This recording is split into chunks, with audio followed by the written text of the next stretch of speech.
দোয়া মোনাজাত খুবই গুরুত্বপূর্ণ একটি বিষয়।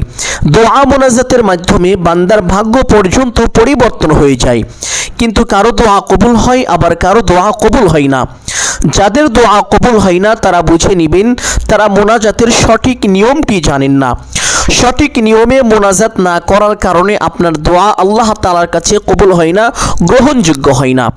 সম্মানিত দিনী ভাই ও বোন, দোয়া মোনাজাত এতটাই গুরুত্বপূর্ণ বিষয় যে আল্লাহ নবী সাল্লাল্লাহু আলাইহি ওয়াসাল্লাম পবিত্র হাদিসের মধ্যে ইরশাদ করেছেন, আদ-দুআউ হুয়াল ইবাদা, দোয়া হলো ইবাদত। কোরআন তেলাওয়াত করা যেমন একটি ইবাদত, নামাজ আদায় করা যেমন একটি ইবাদত, ঠিক তেমনই ভাবে আল্লাহ তাআলার কাছে দোয়া করাও হলো একটি ইবাদত। আল্লাহ নবী সাল্লাল্লাহু আলাইহি ওয়াসাল্লাম আরেকটি হাদিসের মধ্যে বলেন, আদ-দুআউ মুখুল ইবাদা, দোয়া হলো ইবাদতের মগজ। সুবহানাল্লাহ। কোনো আমলের ক্ষেত্রে বলা হয়নি যে অমুক আমল ইবাদতের মগজ, নামাজ আদায় করা ইবাদতের মগজ, কোরআন তেলাওয়াত করা ইবাদতের মগজ, এরকম ভাবে কোনো আমলের ক্ষেত্রে বলা হয়নি। শুধুমাত্র দোয়ার ক্ষেত্রে আল্লাহ নবী সাল্লাল্লাহু আলাইহি ওয়াসাল্লাম বলেন, আদ-দুআউ মুখুল ইবাদা, দোয়া হলো ইবাদতের মগজ। বুঝতেই পারছেন এই দোয়া কতটা ফজিলতপূর্ণ, কতটা বরকতপূর্ণ, মানুষের ভাগ্য পর্যন্ত পরিবর্তন করে দেয় এই দোয়া। সুবহানাল্লাহ। এই দোয়া মোনাজাত কিভাবে করতে হয়, দোয়ার শুরুতে কি পাঠ করিতে হয়, মাঝখানে কি বলতে হয়, দোয়ার শেষে কি বলতে হয়, প্রত্যেকটি বিষয় আপনাদেরকে সুস্পষ্টভাবে বলে দিব। সকলেই গভীর মনোযোগ দিয়ে শুনবেন ইনশাআল্লাহ। এইভাবে যদি আপনি দোয়া করতে পারেন আপনার দোয়া 100% কবুল হয়ে যাবে। বন্দুকের গুলি মিস হয়ে যেতে পারে, কিন্তু আপনার দোয়া কবুল হওয়া থেকে কোনোভাবেই মিস হবে না আপনি যদি এইভাবে এই নিয়মে দোয়া মোনাজাত করতে পারেন। সম্মানিত দিনী ভাই ও বোন, আপনি যখনই কোনো মোনাজাত করবেন, যখনই কোনো দোয়া করবেন, দোয়া এবং মোনাজাতের শুরুতে অবশ্যই কমপক্ষে একবার হলেও দরুদ পাঠ করিবেন।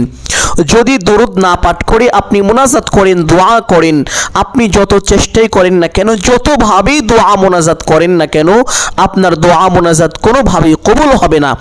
এমনকি আপনার দোয়া মোনাজাত আসমান পর্যন্তই উঠতে পারবে না। তাহলে আল্লাহ তাআলার আরশে আযমে কিভাবে পৌঁছাবে? সম্মানিত দিনী ভাই বোন, পবিত্র হাদিসের মধ্যে এসেছে আল্লাহ নবী সাল্লাল্লাহু আলাইহি ওয়াসাল্লাম বলেছেন, যেই দোয়ার পূর্বে আমি রাসূলের উপরে দরুদ পাঠ করা হয় না, ওই দোয়া আসমান এবং জমিনের মধ্যবর্তী স্থানে ঝুলিয়ে থাকি, ওই দোয়া আল্লাহ তাআলার আরশে আযমে পৌঁছাইতে পারে না। নাউযুবিল্লাহ। আপনার দোয়া যদি আল্লাহ তাআলার আরশে আযম পর্যন্তই পৌঁছাইতে না পারে তাহলে সেই দোয়া কিভাবে কবুল হবে?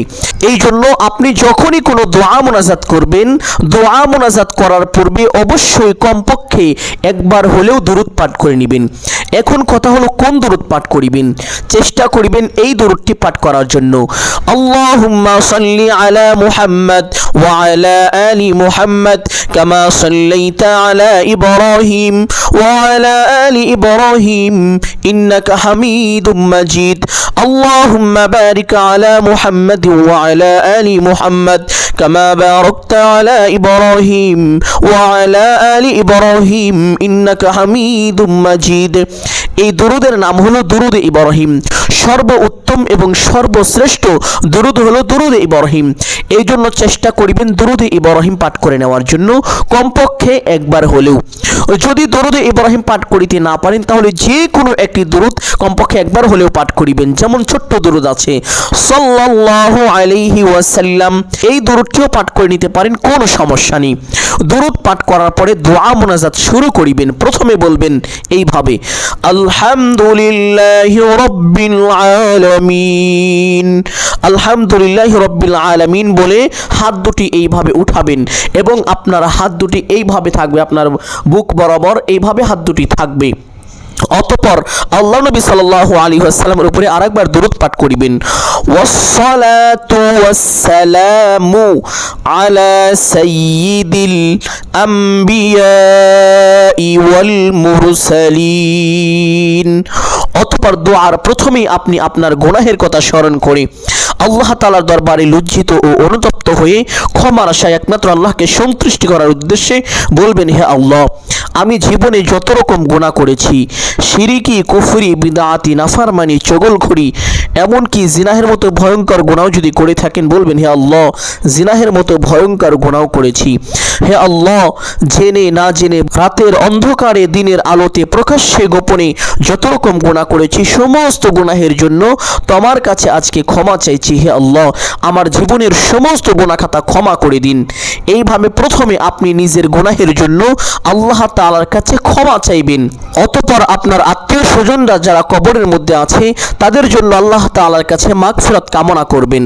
বলবেন হে আল্লাহ, তারা যদি কোনো ভুল করে থাকে, তারা যদি তোমার কাছে ধরা খেয়ে থাকে, তাদেরকে তুমি ক্ষমা করে দাও। এইভাবে তাদের জন্য আল্লাহ তাআলার কাছে মাগফিরাত কামনা করবেন, দোয়া করবেন। অতঃপর আপনার যা কিছু প্রয়োজন আল্লাহ তাআলার কাছে চাইবেন। যেমন ধরেন আপনার টাকা পয়সার প্রয়োজন, বলবেন হে আল্লাহ আমার টাকা পয়সার প্রয়োজন, আপনি ব্যবস্থা করে দিন। এইভাবে আল্লাহ তাআলার কাছে চাওয়া শেষ করে একবার এই কথাটি বলবেন, হে আল্লাহ আপনার হাবিবের উসিলা করে আমার দোয়া মোনাজাত কবুল আর মঞ্জুর করে নিন। অতঃপর 3 বার বলবেন আমিন আমিন আমিন বিরহমাতিকা ইয়া আরহামার রাহিমিন বলে দোয়া মোনাজাত শেষ করবেন। দোয়া মোনাজাত শেষ করে কোনো কথাবার্তা বলার আগে বা সেখান থেকে ওঠার পূর্বে চুপচাপ আপনি একবার বলবেন সাল্লাল্লাহু আলাইহি ওয়াসাল্লাম অথবা দুরুদে ইব্রাহিম একবার পড়ে নেবেন, বা যে কোনো একটি দুরুদ একবার পড়ে নেবেন। এইভাবে যদি দোয়া মোনাজাত করতে পারেন, আপনার দোয়া সাথে সাথে কবুল হয়ে যাবে। বন্দুকের গুলি মিস হয়ে যেতে পারে, কিন্তু আপনার দোয়া কবুল হওয়া থেকে কখনোই মিস হবে না ইনশাআল্লাহ। সম্মানিত দিনী ভাই বোন, আমি আশা করছি আজকের এই ছোট্ট ভিডিওটি আপনাদের সকলের জন্য অত্যন্ত গুরুত্বপূর্ণ এবং উপকারী ছিল। অতএব সকলকে বলবো সদকায়ে জারিয়ার উদ্দেশ্যে কমপক্ষে একটি হলেও শেয়ার করে দিবেন। আসসালামু আলাইকুম ওয়া রাহমাতুল্লাহি ওয়া বারাকাতুহু।